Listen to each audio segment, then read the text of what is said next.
Hello there, YouTube. Welcome to a cloudy 61-degree July 20th. Today is Tuesday. Let's go and get this one going. Like driving down a brand new highway.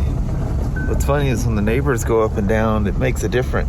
You don't hear all that crunchy stuff here. It's just a steady. Like, what is that sound? Oh, that's the freshly graveled road.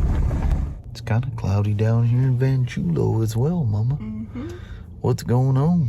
It's going to be a cloudy day. I think you're right. All right. All right. We made it to Tuesday. We made it to work. Safe and sound. Nothing crazy on the freeway. It was very calm, actually, today. Yeah, it's chill, peaceful. The clouds calm everybody down, apparently. It does. All right. You have yourself a wonderful day. You too, hubba. And I'll see you as the day goes on. Sounds good. All right. All right. Love you. See you. Bye. I love you. Yay! The K1600's done. I love it's got that bobbed off windshield on here. Just rode my Harley last night. I'm thinking of Harley turn signals. Am I good? Still good? Yep.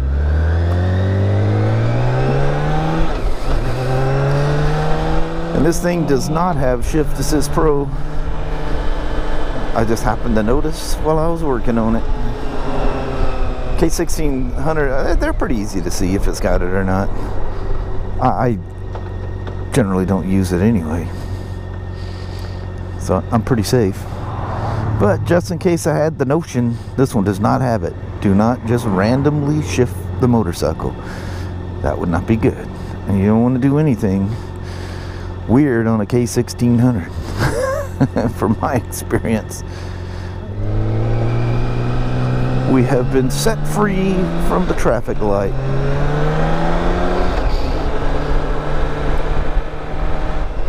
Oh, I love that shield. This is a 2014 K1600GT.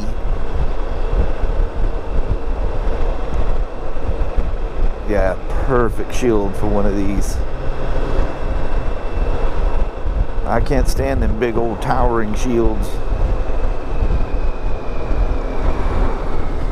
I don't even particularly like the shield on my Road King, but I've ridden behind them enough. It's just kind of it's the way that bike is. I can see over the top of them, but not very good. I like to have a clear view. I wonder where my old boy is. I miss his little smiling face out here.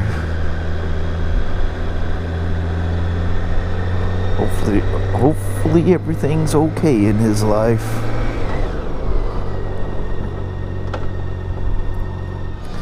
The nice thing about it being an overcast day is it doesn't matter what direction I travel in. The sun's not gonna hit us in the face and desaturate all the fine colors that are around. There's our F3 guy.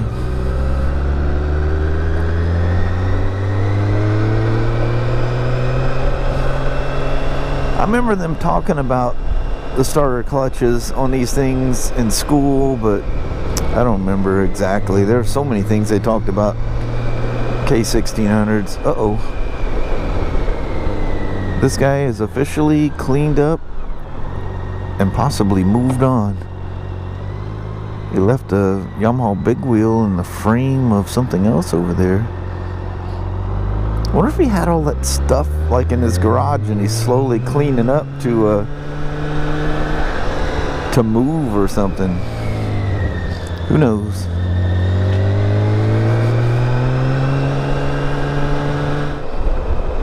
The guy said,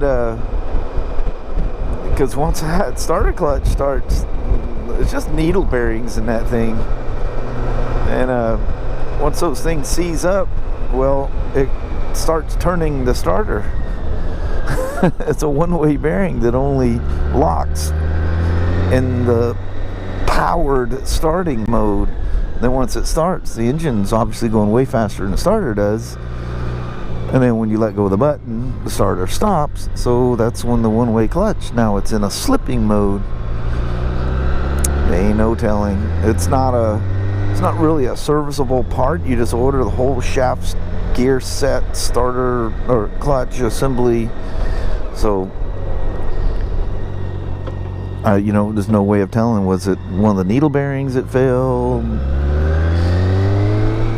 Was there debris when the starter clutch was manufactured? Was this thing waiting to do this from day one? Most likely. Every once in a while, you find a failure. You hope not. You hope never. Usually it is never, but things happen. But that perfect timing comes in for a service, and it happens, I guess, somewhere around 20 miles later. Customers don't know. All they know is they had their bike service, now something failed, so it's an automatic assumption we did something wrong. And if you don't know any better, what else is one to assume, right? So I don't know anything about, because obviously it's nowhere at any kind of warranty. So I'm just a second-hand dude that came along on it here. It had a problem that got sent to me just in case it was a technician fault.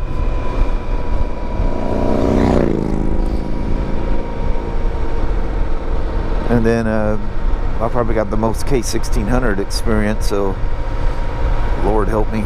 So it came to me. It was no big deal, really. Even though it's no big deal, I've been in these enough. I don't think I'd consider it major, but if you've never been into where a starter clutch is, that's fairly major. Man, taking that whole intake tract out of that thing, gotta be real careful with that too. All those seals, each individual pipe has its own seal, and there's sequence that you tighten everything up.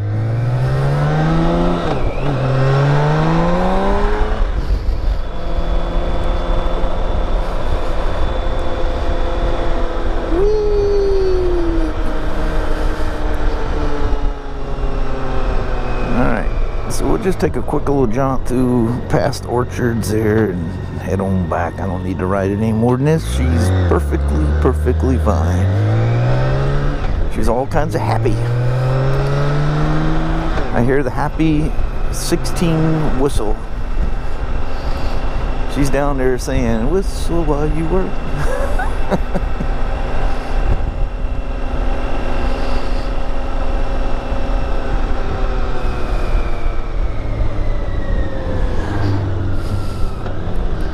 I wonder if this guy found this thing and bought it used, or has he had it since 14? Every once in a while you'll find somebody that finds a bike that's several years old sitting at a dealership. That always freaks me out. Especially something like a Spider.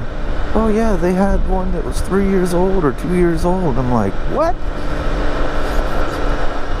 We can't keep Spiders on the floor hardly. How do you ever have one that's out of date? Now there was times where we ordered so many that we had some, you know, the next model year was already announced and coming or whatever, and we just, and BRP realizes that, you know, you need the newest stuff on hand, so they give us some kickback and we kick them back, and customers end up with a smoking deal. The way the shortage, it looks like 3 crows in a row on that fence. They're almost like perfectly spaced as well. But all the shortages of things because of last year and the lingers on of last year, there's not going to be a bunch of overstock of anything. almost daily, Kelly tells me about, you know, customers being upset. Even tires are getting hard to come by. Imagine coming in, needing a tire for your bike, and it's back ordered from literally everywhere. Simply not available from any of the major brands. Now you can, there's a lot of cheap tires out there you can buy. Those are probably available, but I would even, you know, even one of those cheap tires, if I was on the road or something, hey, I gotta keep going on my trip. I'll just be extra super cautious, you know. Hey, I'll do something weird since we're in a backwards mode. There's a shop right there, so it's just a little small detour.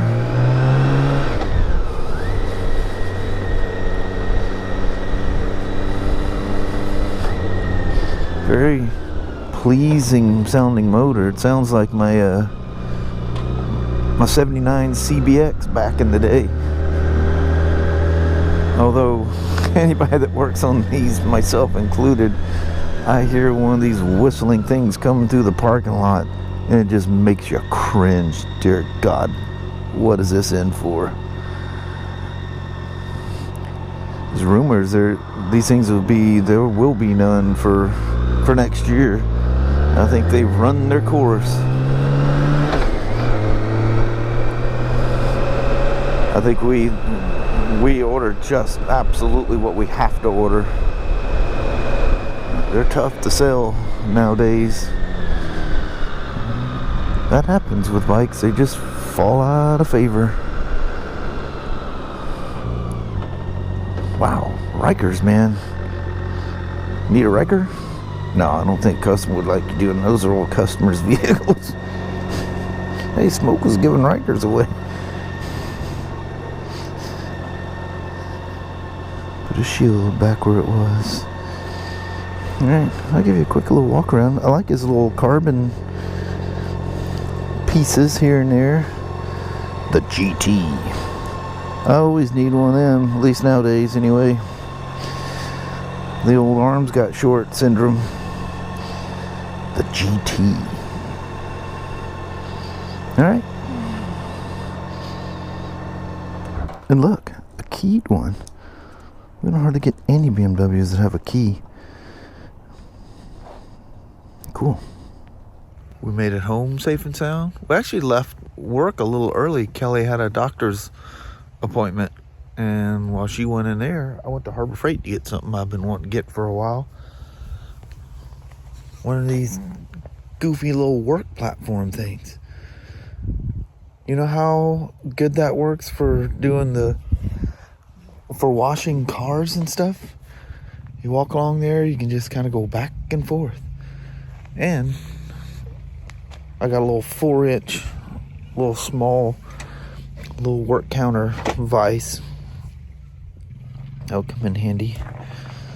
You get that mounted up. How about that? Right on the old corner there. That'll work. That'll be nice. I don't know if I got the hardware here to mount it, but I wanted to get it home and figure all that stuff out first anyway. Nice little small vise. That'll come in very handy. You get some soft jaws for it. I couldn't find them at Harbor Freight. I don't know if they even sell that stuff there. But I didn't know how long Kelly was going to be, so I hurried up and went back to where she was. Perfect timing, actually. She literally called me as I'm pulling into the parking lot where her doctor's was. That's pretty cool. So instead of scooting a stool back and forth, I have access to the entire roof with it sitting in one spot. Not to risk banging the thing against the car. Look at the dust layer on this thing. Just a mile deep of dust and dirt. Well, I have enough water pressure now that I can at least wash the thing. Look at that. That's bad. So I'm gonna look at rearranging and do this a little better this time. Rearranging the shop, and I'm gonna keep this thing inside, just like we did years ago with the FJ. We only rode that thing on nice days, special occasions, and stuff like that. But other things in life came about and changed all that. But yeah, just set it once. Make sure you're clear of the car. But I was using one of those little stools. You keep moving it. And then, you know, you're just the way it's nice to be able to do it all in one clean sweep. You don't want to waste any time with soap hanging out anywhere, you know. She folds up nice and neat for easy stowaway. Very nice. Well, the guys at work's got one of these, and Ryan uses it on boats because they're always on trailers, and he can walk back and forth and do services and whatnot on the boats. And it's Matthew's down there, and he uses it for like putting the roofs when he's building the side-by-sides and stuff. Works great for walking back and forth putting the roofs on. Said to myself, gotta have one of these. As the season kind of clicks on, you know, the days are just getting a little bit shorter every day. You start thinking to yourself, man, won't be no time at all. I'll really be missing these nice, long, very comfortable summer evenings. Something else. Well, hello there, YouTube. Welcome to the end of the day. Yes. Getting there. Sun's starting to slip behind the trees in the mountains over there. It'll be daylight for quite a while still. But that was cool. Got that 1600, got the test ride in. Took her for a good ride. Make sure everything's cool with that. And no harm, no foul on that thing. Yeah, nice. Fun to ride. I thought it was fun to ride. Did you guys have fun riding on it? Sure they did. The whistling of that inline six, that was always cool. I always have that little flashback of my CBX Honda back in the days. If I ever took you for a ride on one of those things, if you ever... Oh, we had that one demo. Never took you for a ride on it. Yeah. That'll freak you out. You will literally go, wow, that sounds like that CBX. Oh, that whistling sound that they make. That was a fun bike to ride with. Man, we put a lot of miles on that thing. Yeah, we did. A lot of miles. We lived on motorcycles back then, though. Yep. We didn't have a car for yeah. many years. Bought my parents' old Buick station wagon. That was about our only, before we ended up getting our own car. Yeah. That was a long time. I mean, we basically got a car when Ashley, our first daughter, came about. That's when we always, ever since, we've always had a car. Yeah. Before that, we didn't know. Yeah. Cars just weren't important. No. Where we lived, we were close to work. We just didn't need it. You could ride a motorcycle there or walk. Yeah. You just bundled up in the winter and... Yeah. Cool stuff. Yeah. Anyway, before the sun goes all the way down, because we sit here and jaw jack for too long, we're going to roll out. Alrighty. Well, thank you guys so much for watching. We really do appreciate it. We will talk to you tomorrow. Same smoke time, same smoke channel. Don't forget to give your thumbs up, and you guys have a wonderful Wednesday or Thursday. Heck yeah. All right. See you in the morning. See you on hump day. Yes. All right. Thanks for watching now. Bye-bye.